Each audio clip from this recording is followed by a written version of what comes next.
की रूलिंग के खिलाफ केस की समाअत। फुल कोर्ट बनाना केस को गैर जरूरी इल्तवा का शिकार करने के मुतरादिफ है और फुल कोर्ट बनता तो मामला सितंबर तक चला जाता है। चीफ जस्टिस के रिमार्क्स। समाअत के आगाज पर इरफान कादर ने केस की कार्रवाई का हिस्सा बनने से माजरत करते हुए कहा, मेरे मौक्किल को हिदायत है अदालती कार्रवाई का हिस्सा नहीं बनना। मुल्क में अदालती कार्रवाई का बायकॉट चल रहा है। फुल कोर्ट से मुतालिक फैसले पर नजरसानी की जाए।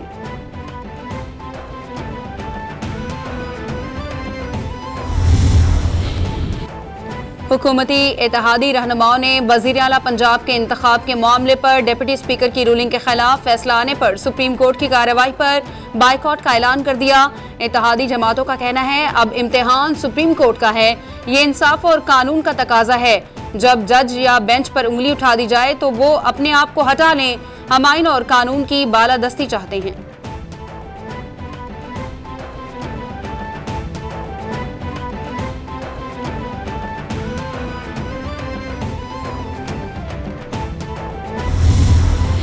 जब नज़रसानी की अपील अगर हमारी मुस्तरद हो जाती है तो फिर ऑब्वियसली फिर हम देखेंगे, क्योंकि अब नज़रसानी की अपील भी हम तो नहीं चाहेंगे ना कि ये बेंच सुने।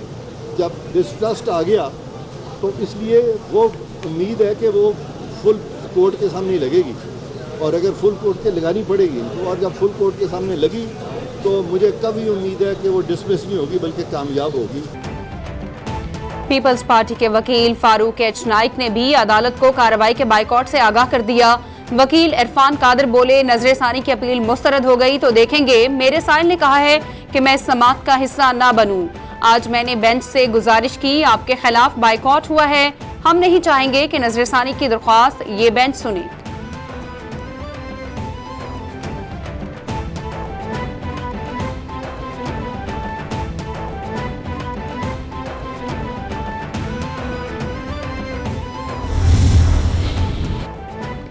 कानून सबके लिए यकसा होना चाहिए। वजीर इत्तलात सिंध शर्जील इनाम मेमन बोले, मुल्क से लाडलाइज्म का खात्मा होना चाहिए। इमरान खान को बनी गाला की गैर कानूनी तामीरात पर भी इजाजत दी गई। पिछले 5 साल से इमरान खान अपनी मर्जी के फैसले लेते रहे हैं। सुप्रीम कोर्ट लाहौर रजिस्ट्री पर हमला मुल्क की अदलिया पर हमला तस्वुर करते हैं।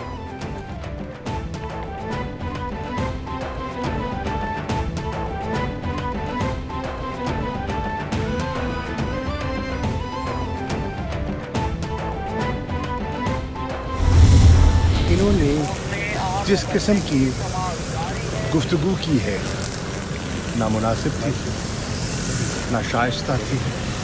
इन्होंने अदलिया पर हमला किया है। इनकी माजी की तारीख भी यही कहती है। इन्होंने पहले फिजिकल अटैक किया था, कल इन्हें वर्बल अटैक किया है। सुबह प्रेस कॉन्फ्रेंस में उनकी धमकियों से भरी हुई थी। जो रात को उन्होंने प्रेस कॉन्फ्रेंस की जिसका जवाब मैंने दिया, उसमें भी बायकॉट की धमकी थी, फैसला मुस्तरद करने की। कौम आपको मुस्तरद कर चुकी है। बेंच पर एतराज था तो दलाइल क्यों देते रहे? अदालती फैसले को मुस्तरद करने वालों को पूरी कौम मुस्तरद करेगी। पीडीएम ने नामुनासिब गुफ्तगू की। पीटीआई रहनुमा शाह महमूद कुरैशी बोले, इन्होंने अदलिया पर हमला किया। ज़िमनी इलेक्शन में पीडीएम ने पूरा जोर लगाया। आप बायकॉट कर रहे हैं, पूरी अवाम आपका बायकॉट करेगी, वकला आपका बायकॉट करेंगे। ये पीडीएम खत्म हो रही है।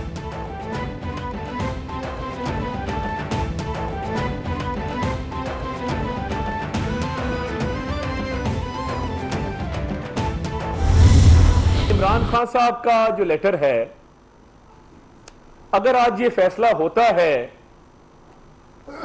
कि पार्टी हेड की डायरेक्शन जो है वो कोई मानी नहीं रखती, तो क्या मैं ये सवाल उठाने में हक बजानिब हूं, तो क्या हमारे जो 25 अरकान जिनके वोट गिनती में से माइनस हुए थे, शुमार नहीं किए गए थे, क्या वो दोबारा मेंबर बन जाएंगे?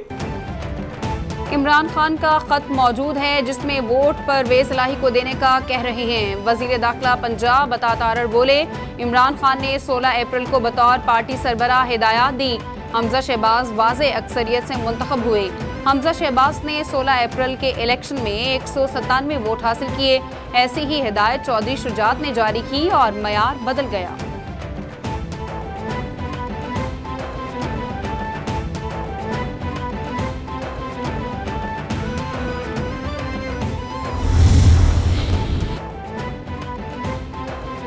इमरान खान और चौधरी शुजात के खतों में फ़र्क था। नून लीग और हुकूमती इत्तेहाद ने ज़हनी, सियासी, कानूनी हवाले से शिकस्त तस्लीम कर ली है।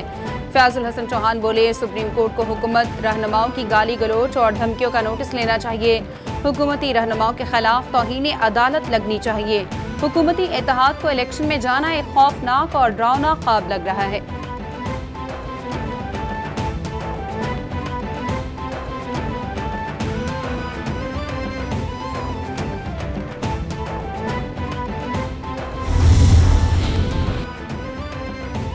अवाम ने आपके खिलाफ फैसला दे दिया। साबिक वफाकी वजीर फवाद चौधरी की मीडिया से गुफ्तगू, बोले हर सूरत कुर्सी से चिमटे रहने की पॉलिसी चल रही है।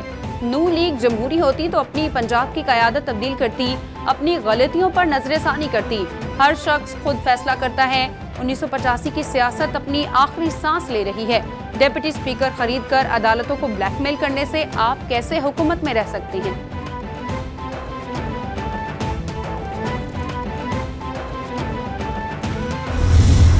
इक़्तिदार में आते हैं सिर्फ अपनी स्याकारियों को छुपाने के लिए, उसको मुख्तलिफ़ तरीक़ों से पार्लियामान को इस्तेमाल करके और अपनी स्याकारियों पे एक पर्दा डालते हैं।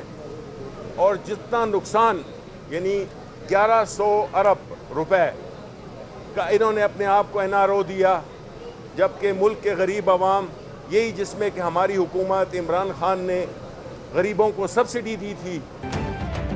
शरीफ खानदान ने हमेशा अदालतों और कानून को घर की लौंडी समझा। शिबली फराज बोले, इस बार भी शरीफ खानदान इसी नज़र से सुप्रीम कोर्ट को देख रहा था।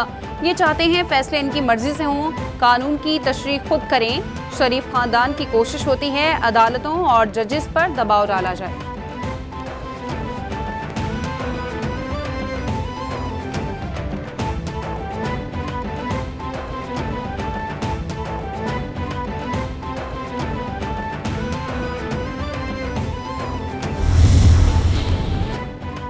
वफाकी काबीना ने बिजली की कीमत में इजाफा कर दिया। खुर्रम दस्तगीर बोले, बिजली की फी यूनिट कीमत में 3.5 रुपये इजाफा किया गया है।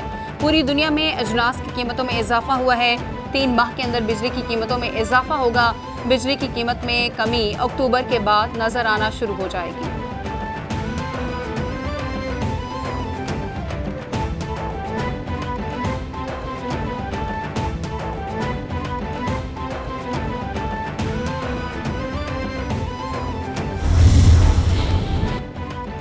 चेयरमैन PTI इमरान खान ने पार्टी का अहम इजलास तलब कर लिया। इजलास सुप्रीम कोर्ट के फैसले के बाद होगा। इजलास में पार्टी की आला क़यादत और कानूनी माहिरीन शिरकत करेंगे।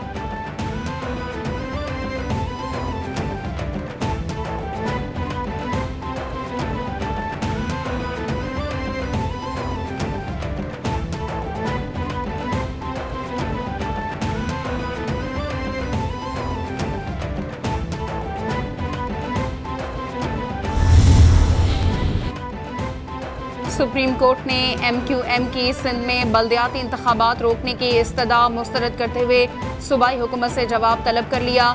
एडवोकेट जनरल ने अदालत से इस्तदा करते हुए सिंध हुकूमत को तहरीरी जवाब जमा करवाने के लिए 2 हफ्तों का वक्त दे दिया जाए, जिस पर अदालत ने सिंध हुकूमत को 2 हफ्तों की मोहलत देने से इनकार कर दिया।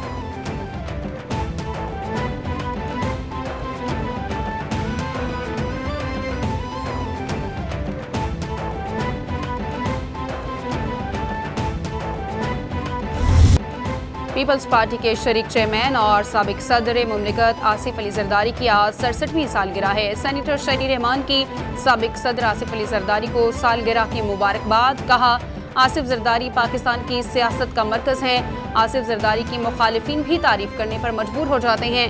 आसिफ जरदारी को 12 साल जेल में रखा गया, लेकिन वो कभी आमिर के आगे नहीं झुकी।